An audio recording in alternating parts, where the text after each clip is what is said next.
पूरी दुनिया में फिनेंस में सबसे बेस्ट कोर्स की बात करें तो वो है CFA, chartered financial analyst. CFA एक ग्लोबली रिकॉग्नाइज्ड प्रोफेशनल कोर्स है जिसे ग्लोबल लेवल पे रिकॉग्निशन मिली है। 1963 से नवंबर 2023 तक 3.7 मिलियन से भी ज़्यादा स्टूडेंट्स ने CFA का एग्ज़ाम दिया था एंड ओवरऑल पास रेट था 45%।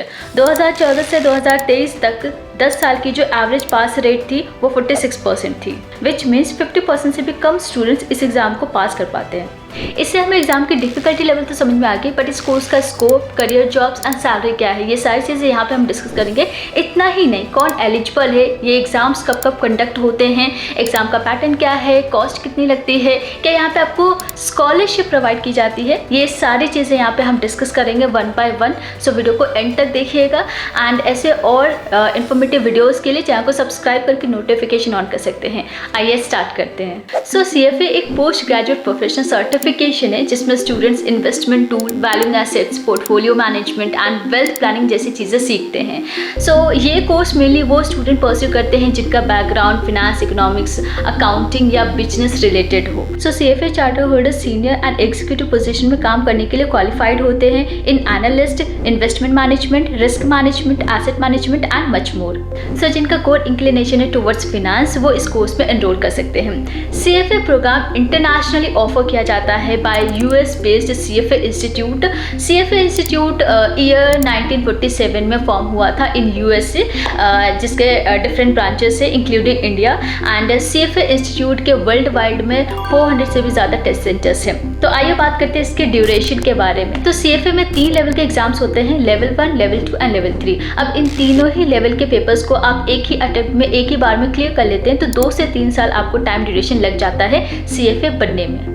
नेक्स्ट बात करते हैं how to become a CFA charter holder. So CFA charter holder बनने के लिए आपको सारे ही एग्जाम्स क्लियर करने होते हैं, 4000 आवर्स का वर्क एक्सपीरियंस अचीव करना होता है एंड मेंबरशिप के लिए अप्लाई करना होता है। तो सभी के बारे में वन बाय वन यहाँ पे डिस्कस करेंगे।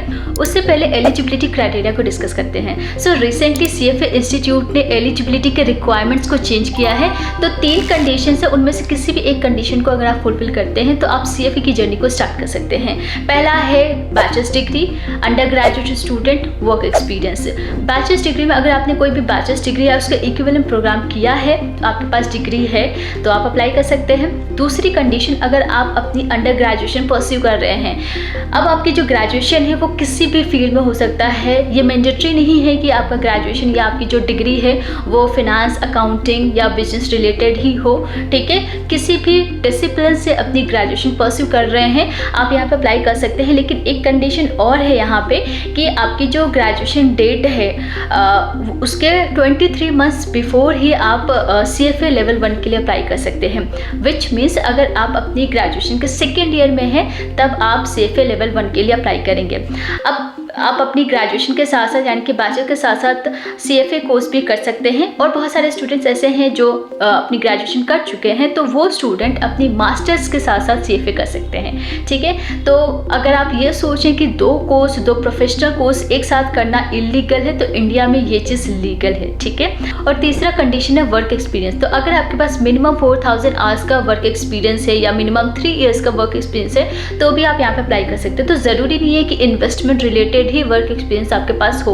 सो किसी भी फील्ड में है, आपने इवन पेड इंटर्नशिप या आर्टिकलशिप भी किया है तब भी आप यहाँ पे अप्लाई कर सकते हैं। सो मैंने आपको कुछ ऐसे पेड गवर्नमेंट इंटर्नशिप के बारे में बताया हुआ है जो कि आप साल में कभी भी अप्लाई कर सकते हैं। तो अगर आप उसमें इंटरेस्टेड है तो वीडियो का लिंक मैं डिस्क्रिप्शन बॉक्स में प्रोवाइड कर दूंगी।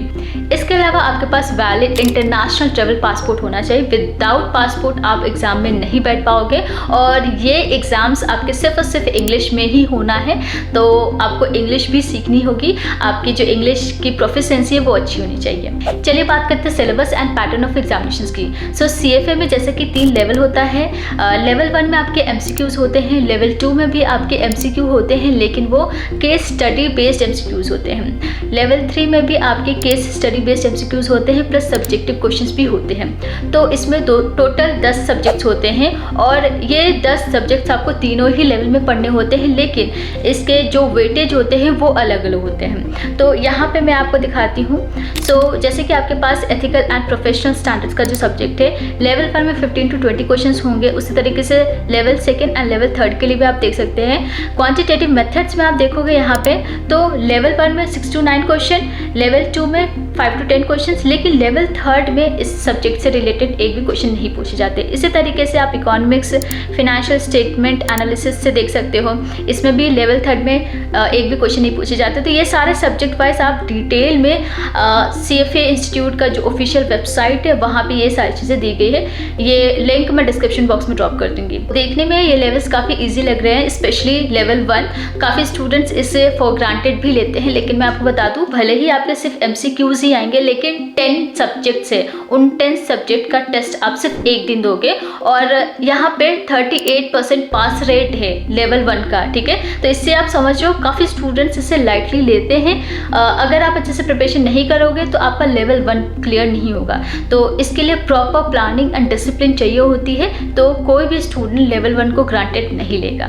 तो आइए बात करते हैं इसके फ्रिक्वेंसी ऑफ एग्जामिनेशंस की। तो जो लेवल 1 होता है वो साल में 4 बार कंडक्ट होता है। अब किस किस मंथ में ये कंडक्ट होता है वो मैं आपको बता देती हूँ, फरवरी, मई, अगस्त एंड नवंबर। ठीक है, लेवल 2 साल में 3 बार कंडक्ट होता है, जो कि मई, अगस्त एंड नवंबर में होता है। और लेवल 3 का जो एग्जाम है वो साल में 2 बार होगा, विच मीन्स फरवरी और अगस्त में आप एग्जामिनेशन दे सकते हैं। इसके बाद हम इसके फीस स्ट्रक्चर की बात करें तो अगर आप इस कोर्स को विदाउट कोचिंग कर रहे हैं तो 2 से 3 लाख का फीस लग जाता है। यहाँ पे रजिस्ट्रेशन चार्ज होता है $350 एंड हर कोर्स का जो एग्ज़ाम आप दे रहे हो तो एग्ज़ाम फीस लगती है यहाँ पे $900। ठीक है, अब जो भी स्टूडेंट ये अमाउंट पे नहीं कर पाएंगे या जिनको लगता है उनके लिए ये डिफ़िकल्ट है, तो मैं बता दूँ CFA इंस्टीट्यूट आपको कुछ स्कॉलरशिप्स भी प्रोवाइड करती है। तो चलिए CFA स्कॉलरशिप के बारे में बात करते हैं। तो टोटल 5 स्कॉलरशिप्स है। पहला है विमेन स्कॉलरशिप, जो कि CFA इंस्टीट्यूट के द्वारा ऑफर किया जाता है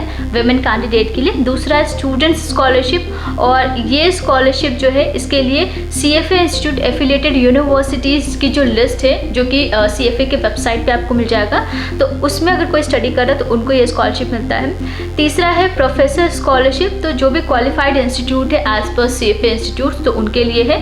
फोर्थ है रेगुलेटेड स्कॉलरशिप, अगर कोई ऐसे ऑर्गेनाइजेशन में काम कर रहा है जो इन्वेस्टमेंट इंडस्ट्री को रेगुलेट करता हो, या फिर इंडिया में ही अगर आप RBI, SEBI या NSE जैसी जगह पे जॉब या इंटर्न कर रहे हैं तब भी आप एलिजिबल हैं। फिफ्थ आपके पास एक्सेस स्कॉलरशिप है, और जिनको भी फिनेंशियल की नीड है वो यहाँ पे अप्लाई कर सकते हो, और इसमें आपको $250 तक की फ़ीस रिड्यूस कर दी जाती है। तो इसमें से अगर आप चाहते हो इन सभी के एप्लीकेशन या डिटेल वीडियो लेके आओ तो वो आप हमें कमेंट करके ज़रूर बताना। इसके बाद करियर प्रॉस्पेक्ट्स की बात करते हैं। तो इन्वेस्टमेंट इंडस्ट्री में वैराइटीज़ ऑफ करियर पाथ है। आप CFA बनने के बाद इंडिया में काम कर सकते हैं, ग्लोबली आउटसाइड इंडिया भी आप काम कर सकते हैं। सो CFA क्लाइंट्स को इन्वेस्टमेंट डिसीजन लेने में हेल्प करता है या मनी इन्वेस्ट करने में हेल्प करता है, सर्विसेज प्रोवाइड करता है to enhance financial markets. Finally salary की बात करते हैं तो CFA के डिफरेंट लेवल्स को क्लियर करने के बाद भी आप जॉब कर सकते हैं। अगर आप लेवल 1 भी क्लियर करते हैं तो उसके बाद भी आपके पास अपॉर्चुनिटीज़ है, लेवल 2 के बाद भी अपॉर्चुनिटीज़ है, एंड तीनों ही लेवल क्लियर कर लेते हैं तो ऑन एन एवरेज आपकी सैलरी होती है 7 to 8 lakhs per annum। So yes, this is all about CFA programme. And अगर आप similar content CA and CS के लिए भी देखना चाहते हैं तो उसके लिए भी वीडियो का लिंक डिस्क्रिप्शन बॉक्स में है, या फिर आप इस पर भी क्लिक करके देख सकते हैं। अगर कोई डाउट है आपको थ्रू आउट द वीडियो तो वो आप हमें कमेंट करके बता सकते हैं। बहुत जल्द मिलेंगे ऐसे और भी इन्फॉर्मेटिव वीडियोज़ के साथ। तब तक के लिए thank you so much and take care.